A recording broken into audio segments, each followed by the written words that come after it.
We left in the afternoon.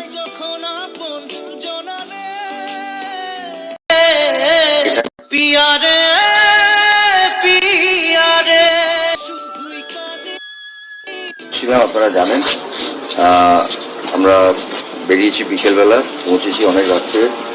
Kolkata থেকে তালসারি দীর্ঘ পথে গাড়ির ভেতরে 3 বার মৃত্যুর সময় অজ্ঞান অভিনেত্রী প্রিয়াঙ্কা সরকার।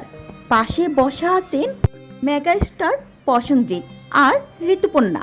যখন প্রিয়াঙ্কাকে বাঁচাতে হিমশিম খাচ্ছে, তখন কিভাবে চিরে যাচ্ছে সহনশীলতা। শেষ সেই সুতাটি, যে মানুষটির সাথে চিরদিনই তুমি যে আমার সিনেমার অমর প্রেমের সাক্ষী হয়েছিল গোটা বাংলা, আজ সেই রাহুলের পয়নে কেন জীবন্ত পাথর হয়ে গেলেন প্রিয়াঙ্কা?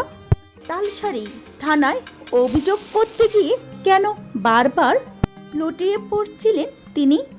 আজ আমরা জানাবো সেই অভিশপ্ত যাত্রাপত্রে হার হিম খবর। প্রতিটি মিনিট, প্রতিটি সেকেন্ড যা দেখলে আপনার চোখের জল ধরে রাখা অসম্ভব হয়ে পড়বে। কলকাতার আন্দোলনের জ্বর তুলে যখন ওড়িশার তালসারির উদ্দেশ্যে রওনা হলেন প্রিয়াঙ্কা সরকার, তখন থেকে তার শরীরে দিচ্ছিল চরম বিদ্রোহের সংকেত। দীর্ঘ পথ চলায় গাড়ির ভিতরে একে একে 3 বার জ্ঞান হারালেন এই অভিনেত্রী।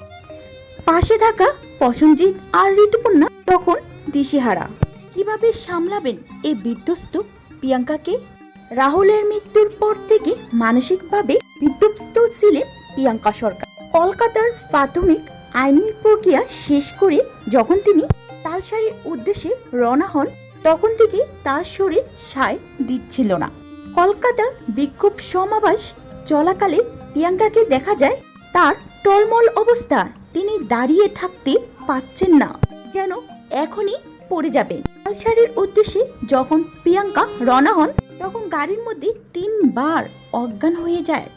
দীর্ঘ পথ চলা রাহুলের স্মৃতি আর এই আকস্মিক বিস্মিত তাকে বারবার বিচলিত করে তুলছে। আর ভেতরটা যেন দুমড়ে মুচড়ে গেছে। গাড়ির ভেতরে তিনি 3 বার সেন্সলেস হয়ে পড়েন। তার পাশে থাকা স্বজন এবং সহকর্মীরা তাকে বারবার স্বাভাবিকতা ফিরে আনতে চেষ্টা করেও হিমশিম খাচ্ছিল তারা। বারবার প্রিয়াঙ্কা অসুস্থ হওয়ার কারণে গাড়ি থামাতে হয় এবং তাকে সুস্থ করার চেষ্টা করে। এই কারণেই রাত 3টায় তালসারি থানায় পৌঁছায় প্রসেনজিৎ ও প্রিয়াঙ্কা সরকার। গত 7 দিন ধরে প্রিয়াঙ্কা সবার আড়ালে নিজেকে সামলানোর চেষ্টা করছে। যখন তিনি সামনে আসছেন, তখনই দেখা যায় তার চোখ মুখে ছিল শূন্যতা।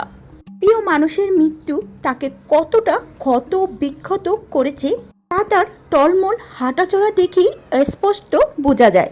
এদিকে নায়ক প্রসেনজিৎ প্রিয়াঙ্কার এই অবস্থা নিয়ে উল্লেখ করে জানান, প্রিয়াঙ্কা এতটা পরিমাণ ভেঙে পড়েছেন যে একটি শব্দ উচ্চারণ করার শক্তি তার নেই।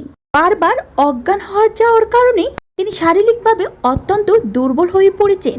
প্রসেনজিৎ এবং উপস্থিত অন্যান্যরা আশঙ্কা করছেন, যদি দ্রুত তিনি এই ট্রমা থেকে বের হতে না পারেন, তবে তার স্বাস্থ্য আরও অবনতি হতে পারে। প্রিয়াঙ্কা যেন এক জীবন্ত পাথর। সে হাঁটছে ঠিকই, কিন্তু তার চেতনা নেই।